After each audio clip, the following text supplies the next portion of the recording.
गोपाल भैया, गोपाल भैया, गोपाल भैया। अरे तुम गोड़ लागत नहीं भैया। खुश रहो। कब बोलियो?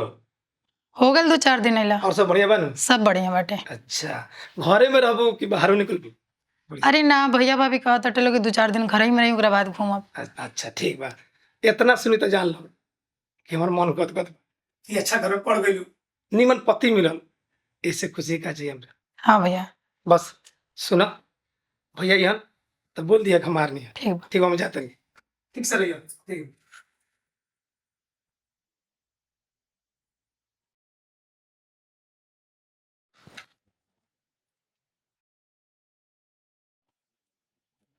ननद के अपना मटर भूज के खियाई। अब पता ना मटर देले बानी छीले के छिलहू बाड़ी की ऐसे ही बैठल बाड़ी।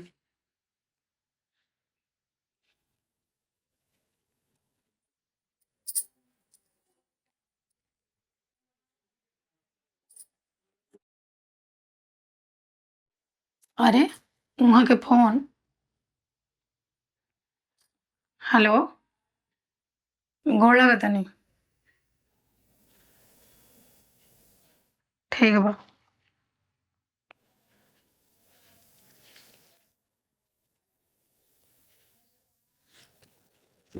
मटर छिलाइल की ना छिलाइल?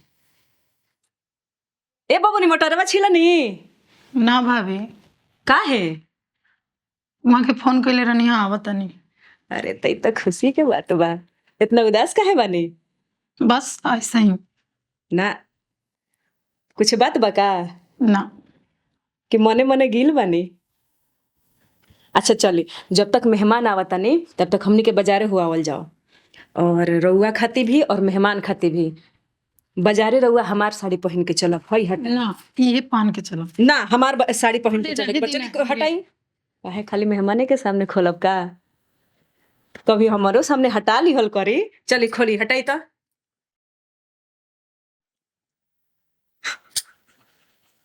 ई का भइल? ने सुनी है ना? काहे रोतनी बताई ना? काहे रोतनी हमरा के बताई? जैसन खोज के कइले पानी।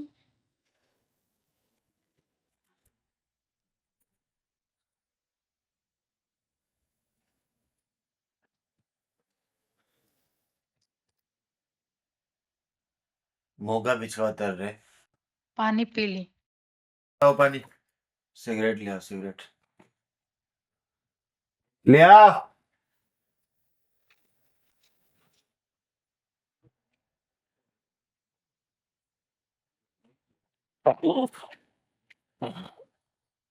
आज ही चलो।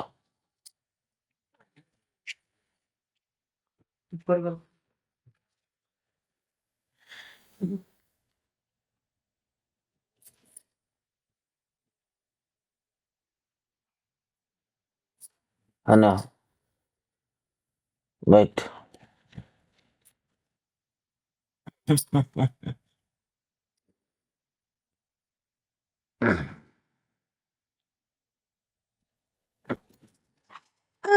मायरे, मैं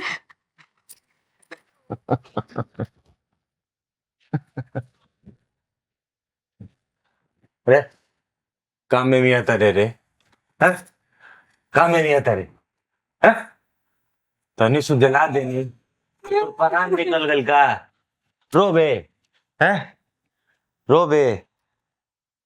ये बताओ, तोरा खातिर देख कितना खर्चा करे नी। जानता नु? हई देख, ए पैसे खातिर लोग भागेला, बुझले? तनी जरा इला पे ते मर त ना नु गइले। ले ले ले। अरे पैसा खातिर दुनिया मरेला रे। हट हट। मूड का माँ बने कदालस। हट। हम सब समझ गईनी। अरे वो हमरा के कभी बताईनी काहे ना? पूछत रह गईनी बबुनी रउआ ठीक बानी नु? हाँ भाभी हम ठीक बानी। इतना पराया समझ ले रही हमनी के। ना भाभी, हम ये सोच के ना बताइनी कि गांव समाज जानी तो का कही रहे लगन के। ई तो गलती हमनी से होइए गइल बा। सिर्फ पैसा देखने लगन, धन दौलत देखने लगन, लेकिन लड़का ना देखने लगन। बिल्कुल पिया खटे सिगरेट बीड़ी देखिए ये सब उहे दागट ऐसे ऐसे बुतावेला पूरा। रउआ लोग से हाथ जोड़ी इहे बा कि कभी भी धन दौलत पर बियाह मत करब जा। लइका काबिल होके के चाही, लइका बढ़िया होके के चाही, चाहे झोपड़ी में काहे ना रखे, लइका बढ़िया होके के चाही, ओकरे से बेटी के बियाह जा।